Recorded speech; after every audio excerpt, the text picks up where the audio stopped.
नमस्कार, मैं सुनील सुभाष कटेकरी स्वागत करता हूँ आपका द ईएचएस शो के स्पेशल एपिसोड में। ये एपिसोड है फायर सर्विस वीक के बारे में। मेरे साथ है श्री दीपक पांडे जी। दीपक पांडे जी नमस्कार। नमस्कार नमस्कार सुनील। सर, ये फायर सर्विस वीक जो ऑब्जर्व किया जाता है हर साल उसकी एक कुछ अलग थीम रहती है। ये साल की थीम क्या है, आप कुछ बताएंगे? सुनील, इस बार की थीम तो बहुत ही बढ़िया है। इस बार का टाइटल है कि सुरक्षित स्कूल, सुरक्षित अस्पताल और फायर सेफ्टी जानकार सोसाइटी जो फायर प्रिवेंशन के लिए काम करे। Very nice. मतलब इसमें सबको कवर किया गया, school, hospital and overall general public. Yes, बहुत अच्छी ये थीम है and definitely people will work on that. Sir, मेरा जो सवाल है इस फायर सर्विस वीक के बारे में, इसकी शुरुआत कहाँ से हुई थी, इसके पीछे का इतिहास क्या है, वो मुझे थोड़ा सा जानना था। एकदम ब्रीफ में आपको बताऊंगा। ये बात है 1944 की। 1944? हाँ, हमारा देश स्वतंत्र होने से पहले की बात है। ओके। उस समय जो मेजॉरिटी ट्रांसपोर्ट हुआ करता था वो शिप से होता था। अच्छा। तो एक ब्रिटिश की फाइटर थी, फोर्ट स्टिकिन करके एक शिप है, ओके। जिसने अपना जर्नी शुरू किया था 24 फरवरी को। 24 फरवरी 1944। करेक्ट। और वो ब्रिकन हेड से होते हुए ट्रैवल करते करते वो ब्रिकन हेड से निकल के बाद में आई थी वो गिब्राल्टार में आके फिर कराची होते हुए मुंबई पहुंची थी 12 अप्रैल को। 24 फरवरी को निकली और 12 अप्रैल को मुंबई पहुंची। ऑलमोस्ट 2 महीने का ट्रैवल। हाँ, 1.5 महीना करीब, 1.5 महीने के हाँ, आसपास का ट्रैवल होगा। ओके, वो वहाँ पे पहुंची थी। क्या था उस शिप में, सामान क्या था, क्या लेके आई था वो शिप? देखो, ये शिप पहले के ज़माने में शिप में बहुत सारे सामान एक साथ आते थे। जैसे कि कॉटन हो गया, कॉटन बेल्स होती थी, ऑयल हो गया, फिर एक्सप्लोजिव्स भी आते थे, अच्छा। टिम्बर आता था, गोल्ड था, ऐसी बहुत सारी चीजें। अच्छा, गोल्ड भी उसमें आया था? गोल्ड भी आया था। और इस शिप में आपको जानकर के ताज्जुब होगा, 1400 टन एक्सप्लोजिव्स था, जिसमें से करीब करीब 250 टन बहुत ही सेंसिटिव, मतलब हाईली डिटोनेटिव जिसकी पावर है, ऐसा एक्सप्लोजिव था। 1400 टन एक्सप्लोजिव एंड 250 टन आपने बोला, इट इज वेरी सेंसिटिव। तो मतलब एक तरह से पूरा बम लेके चल रही थी शिप। बिल्कुल। तो हाँ, तो हमारा क्वेश्चन तो अधूरा रह गया। वो इतिहास के बारे में आप बता रहे थे, क्या हुआ था और कैसे, मतलब क्यों ये हम ऑब्जर्व करते हैं? तो ये जो शिप यहाँ आई 12 तारीख को, और ये यहाँ पे रुकी हुई थी 12 तारीख को जब पहुंची तो, लेकिन 14 तारीख को इसमें करीब 3:30 बजे के करीब फायर लग गई। फायर क्यों लगी समझ नहीं आया, बहुत फ्यूम्स थे। ओके। फायर फाइटर्स ने उसको रोकने की कोशिश की, लेकिन समहाउ फ्यूम्स की वजह से और विजिबिलिटी नहीं होने की वजह से वो उसको एक्सटिंग्विश नहीं कर पाए। ओके। और करीब बाद में एक 35 मिनट के बाद, मतलब करीब 4:05 को शाम में वहाँ पे पहला एक्सप्लोजन हो गया वो एक्सप्लोजिव में। ओके। और देखते देखते इमीडिएटली एक 15-20 मिनट में, मतलब करीब 4:20 के करीब दूसरा एक्सप्लोजन हो गया। मतलब 3, सवा 3 बजे, 3:30 बजे धुआं निकलना शुरू हो गया। यस। फायर फाइटर्स को इन्फॉर्म किया, फायर फाइटर्स ने फायर फाइटिंग चालू कर दी। उसी दौरान 4 बजे के आसपास पहला धमाका हो गया। यस। एंड दूसरा धमाका 4:30 बजे के हाँ, आसपास। 4:25 के करीब, वहाँ 20-25 मिनट, आधा लो। घंटे में दूसरा धमाका हो गया। यस। अच्छा, वो जो धमाका हो गया, तो धमाके का इम्पैक्ट सराउंडिंग पे या डॉक पे क्या हो गया था, मतलब कितना बड़ा धमाका था? ये धमाका सच में बहुत बड़ा था। ऐसा कहा जाता है कि शिमला तक उसका इम्पैक्ट गया। शिमला तक? शिमला तक। बाप रे। और उसमें से जो स्प्लिंटर्स, जो मतलब एक्सप्लोजन से चीजें निकलती है, वो 12 किलोमीटर दूर तक चली गई थी। 12 किलोमीटर दूर तक।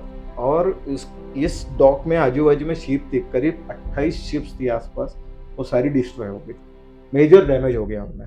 इसका मतलब जिस तरह से आप बता रहे हैं, ये वर्ल्ड का सबसे बड़ा धमाका, धमाकों में से एक माना जा सकता है। एक माना जाएगा, Yes. धमाकों में से एक बड़ा धमाका माना जाए, क्योंकि आपने बताया कि शिमला तक उसकी वो है ना वेव्स या कुछ इफेक्ट जाना गया। शिमला मुंबई से अप्रोक्सीमेटली मेरे ख्याल से 1400 किलोमीटर, बहुत, हाँ, आएगा उतना तो आएगा। 1400 किलोमीटर, उसका इफेक्ट मतलब इट इज वेरी डेंजरस। बहुत ही डेंजरस है। इफेक्ट तो हमने देख लिया, मुंबई में अपने काफी सारा है ना, काफी Yes. सारा सराउंडिंग डिस्टर्ब हो गया। Yes, yes. कुछ जान माल या कुछ जो आजू बाजू की विसिनिटी में जो लोग थे उनके ऊपर कुछ इम्पैक्ट हुआ, मतलब किसी की जान चली गई? इसमें देखो, सबसे पहले तो इतना बड़ा धमाका हुआ तो नेचुरली तो जान माल का नुकसान होना है। जो हम 28 शिप्स की बात कर रहे हैं उसमें जो कुछ लोग थे और कुछ सराउंडिंग्स में लोग थे जो एरिया में, तो डॉक के एरिया में ऐसा कहा जाता है कि करीब 1000 से भी ज़्यादा लोग इसमें, मतलब इनकी जान चली गई, मैं तो ये कहूँगा। अच्छा, 1000 से भी ज्यादा लोगों की जान जान इसमें चली चली। ओके, ऐसा कहा जाता है। अच्छा, और इसके अंदर 71 फायर फाइटर जो फायर फाइटिंग कर रहे थे, उसमें से 71 फायर फाइटर की भी जान चली गई। 71 फायर फाइटर्स की इसमें जान चली गई। 71, यस।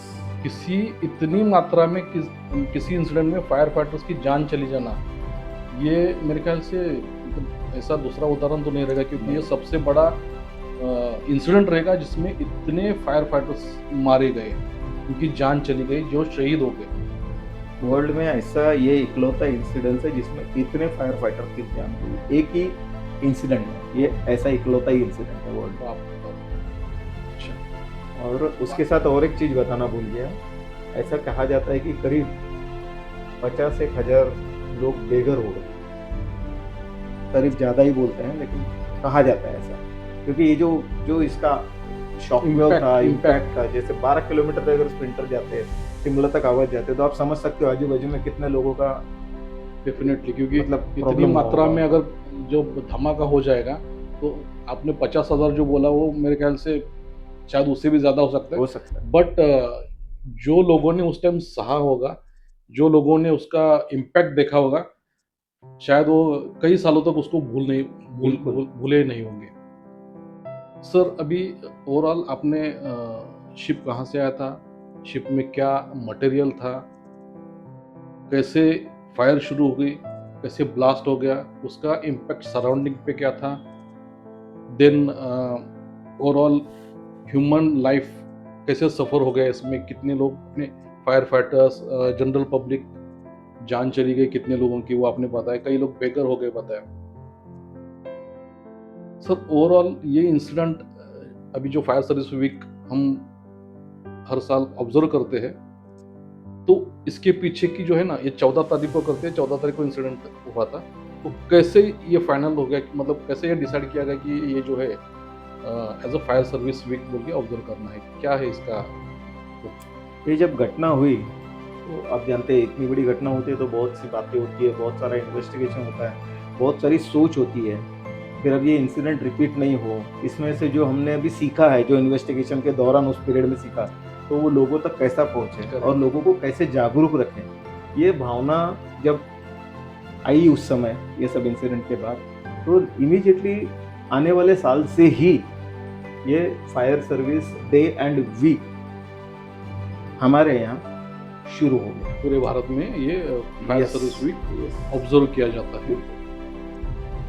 क्या होता है ये फायर सर्विस वीक के? क्योंकि कैसे कि सभी इंडस्ट्रीज है, रेसिडेंशियल हाई राइज बिल्डिंग्स है, हॉस्पिटल्स और स्कूल की अभी हमने बात की, किस तरह से इसको ऑब्जर्व किया जाता है वीक में, ओवरऑल कैसा मतलब ये रहता है? देखिए, ये जो है ना सुनील, अभी तो 1944 से आगे से चलते हुए आए हैं, और जब से भारत स्वतंत्र हुआ तब कुछ से तो उसको बहुत रिलीजियसली इसको मनाया जाता है। और जब बाद में हमारी MIDC जो है महाराष्ट्र की, और बाकी जो इंडस्ट्रियल बेल्ट कॉरपोरेशन है, उन्होंने इसको सीरियसली लिया है और ये सब जगह पे ये इवेंट ऑर्गेनाइज किया जाता है।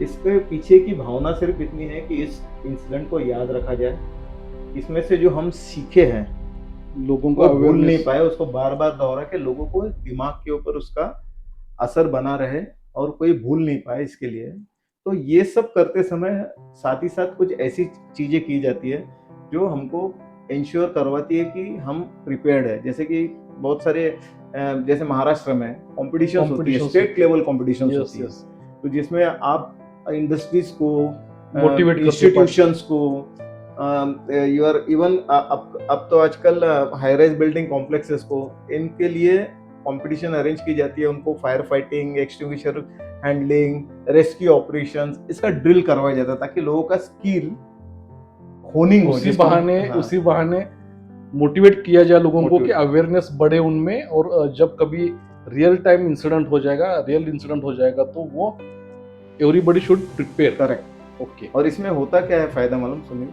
जब ये इवेंट होते हैं तो उसको देखने भी बहुत लोग आते हैं, और ये स्टेट लेवल के जो ऑर्गेनाइजेशन है वो क्या करते हैं, इसका प्रोपोगंडा भी बढ़िया करते हैं, तो जिसके वजह से कैसा है, जो हमारा जो ऑब्जेक्टिव है कि लोगों को उसका ज्ञान होना चाहिए, वो अपने आप होता है। बराबर। और इसमें और एक चीज होती है सुनील, शायद मैं बताना भूल गया, ये तो आपका क्वेश्चन भी हो सकता है आगे का, कि हम लोग इस दिन का, इस वीक का मौका लेके पिछले पूरे साल भर में जिस भी फायर फाइटर ने बढ़िया काम किया है, या जिस भी फायर स्टेशन ने बढ़िया काम किया है, उसको अप्रिशिएट उनको अप्रिशिएट करते हैं। उसकी भी एक कंपटीशन होती है, नॉमिनेशंस आते हैं, सिलेक्शन होता है, और उनको अप्रिशिएट किया जाता है। ग्रेट ग्रेट ग्रेट, क्योंकि सचमुच वो फायर फाइटर जो रहते हैं वो पूरी जान लगा के काम करते हैं, बिल्कुल हमारी प्रॉपर्टी, हमारे लोगों की जान बचाने के लिए खुद की जान जोखिम में डालते हैं। सही है। दे आर ऑलवेज ऑन क्या बोलते हैं उसके, फायर। Yes. तो डेफिनेटली अगर कोई ऐसा अच्छा काम करता है तो उसको अप्रिशिएशन तो मिलना ही चाहिए। बिल्कुल। And salute to the fire fighters, क्योंकि वो अपना घर, अपने बच्चे, इनका ध्यान रखने के बजाय, मतलब उनका तो ध्यान रखते हैं, लेकिन साथ ही साथ में हम लोगों का वो ख्याल रखते हैं। बहुत बड़ी बात है। तो salute to all fire fighters. Very true. So आपने बहुत अच्छी तरीके से हिस्ट्री बताई, कैसे हुआ था इंसिडेंट, देन क्यों होता है fire service with observation, observe क्यों करते हैं हम लोग, और साथ ही साथ में हम लोगों की एज अ सोशल रिस्पॉन्सिबिलिटी, या हमारी जो है ना आम जनता की जो रिस्पॉन्सिबिलिटी है, हर कोई हम फायर फाइटर्स आएंगे, फायर फाइटिंग करेंगे, that is a very wrong, मतलब थॉट है, गलत सोच है। हमारी जिम्मेदारी क्या है ये आपने बताया, और सब ने अपनी अपनी जिम्मेदारी पहचाननी चाहिए, और फर्स्ट ऑफ ऑल फायर नहीं लगनी चाहिए, उसके लिए काम करना चाहिए, और फायर लगती है तो मैं कैपेबल हूँ, मेरी सिस्टम कैपेबल है क्या, ये मुझे देखना है। बिल्कुल सर, आपने बहुत अच्छे तरीके से हमको एक्सप्लेन किया, आप यहाँ पे आए, थैंक यू वेरी मच। धन्यवाद सुनील, धन्यवाद।